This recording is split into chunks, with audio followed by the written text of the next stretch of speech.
සුබ දවසක් වේවා ඔයාලා හැම දිනාටම. ඉතින් ගොඩාක් අය කමෙන්ට් දාලා තිබුණා ඊගාවට මට මේ ඉන්බොක්ස් එකටත් ඇවිල්ලා තිබුණා ලංකාවට සල්ලි දාන විදිහ ගැන අහලා. ඉතින් ලංකාවට සල්ලි දාන විදිහ තමයි මම අර ඉස්සෙල්ලා වීඩියෝ එකේ කිව්වේ දාන්න පුළුවන් ඒ විදිහට. ඉතින් අංකයක් අහලා තිබුණා. ඇත්තටම මට අංකයක් මේකේ දාන්න මම මේකට කැමති නෑ. මොකද හේතුව ඒක ඊගාවට වැරදි අංකයක් දැම්මම මොනවා හරි වුණා කියන එකට වඩා ඔයාලට හොඳයි මේක රජයෙන් නිකුත් කරලා තියෙනවා. මේක ප්‍රධාන ලංකාවේ රජයේ නාලිකාවල වගේම ලංකාවේ මේ ප්‍රධාන නාලිකාවල මේක දාලා තියෙනවා. ඉතින් ඔයාලට හොයාගන්න පුළුවන්. බැරි වුණොත් ඔයාලට එම්බසිට හරි කතා කරලා මේක දැනගත්ත හැකි. දැනගෙන ඔයාලට දාන්න පුළුවන් සල්ලි. ඊළඟ දේ තමයි ඔයාලට කරන්න පුළුවන් දෙයක් තමයි දැන් අපි හිතමුකෝ එහෙම දාගන්න බෑම කෙනෙක් ඉන්නවා කියලා. දාන්න ඕනයි. එහෙම වුණොත් අපිට කරන්න පුළුවන් තව ක්‍රමයක් තමයි අපිට පුළුවන් අපේ account එකට සල්ලි දාලා, ඒ කියන්නේ ඩොලර්ස් වලින් අපේ account එකට දාලා නැත්නම් yen වලින් අපේ account එකට දාලා ඊට පස්සේ ඒ සල්ලි අපිට පුළුවන් ලංකාව හරහා transfer කරන්න. ඒත් යන්නේ ඩොලර්ස් නෙතකොට ලංකාවට. එතකොට ඒකත් වටිනවා. ඊළඟට ඔයාලට කරන්න පුළුවන් ඔයාලගේ දෙමව්පියෝ හරි නෑයෝ හරි කවුරු හරි ඔයාලට විශ්වාසවන්ත කෙනෙකුට සල්ලි දාලා මේක යොමු කරන්න අදාළ ස්ථානවලට. ඉතින් මේ වගේ ක්‍රමයකට අපිට මේ සල්ලි දාන්න ක්‍රමය කරන්න පුළුවන්.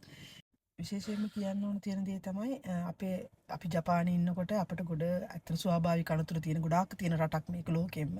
ඉතින් අපේට ප්‍රශ්නයක් ඇති වෙච්ච හැම මොහොතකදීම ලංකාවේ ඉන්න හැම කෙනාම මට හුඟක් මතකයේ තියෙන දෙයක්ම තමයි අපේ ඩිසිෂන් එකක්. ඒ කියන්නේ භූමිකම්පාව ආපු වෙලාව භූමිකම්ප කීපයක්ම හැම වෙලාවෙම වගේ එනවා. විශාල එකක් ආව වෙලාවල් වලදී හැම වෙලාවෙම ලංකාවේ කට්ටිය වීඩියෝ එකක් දැම්මත් ඒ කට්ටිය හැම කෙනාම හැමෝටම බුදු සරණයි ඔයාලා පරිස්සමින් ඉන්න දෙවියන්ගේ පිටින් කියලා හැම ආගමකම ඉන්න හැම කෙනාම ලංකාවේ ඉන්න අය ආශිර්වාද කළා පරිස්සමින් ඉන්න ඔයාලට ඉන්න බැන්න මෙහෙ ඉන්න එහෙම කියලා මේ කමෙන්ට් දාලා තිබුණා ගොඩ කිසිම කෙනෙක් එක වචනයකින්වත් අර හිතරි දෙන්න මොනවත්ම කියලා තිබුණේ හැම කෙනාම කියලා තිබුණේ මේ ඔයාලට කරදර නම් ඔයාලා එන්න මේ ඔයාලා පරිස්සමින් ඉන්න මේ ජීවිත බේර ගන්න එහෙම කියලා හරියට මේ ලංකාවේ කට්ටිය කමෙන්ට්ස් දාලා තිබුණා.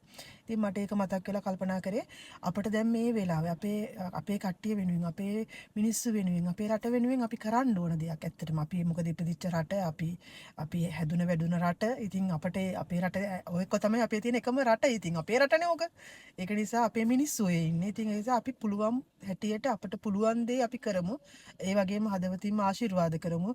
ඒ වගේම හදවතින්ම ආශිර්වාද කරන ගම ඉක්මනට මේ ප්‍රශ්නෙන් ගැලවෙලා අපේ රට දිනුවෙන් දිනුවට පත් වෙන්න කියලා ප්‍රාර්ථනා කරනවා.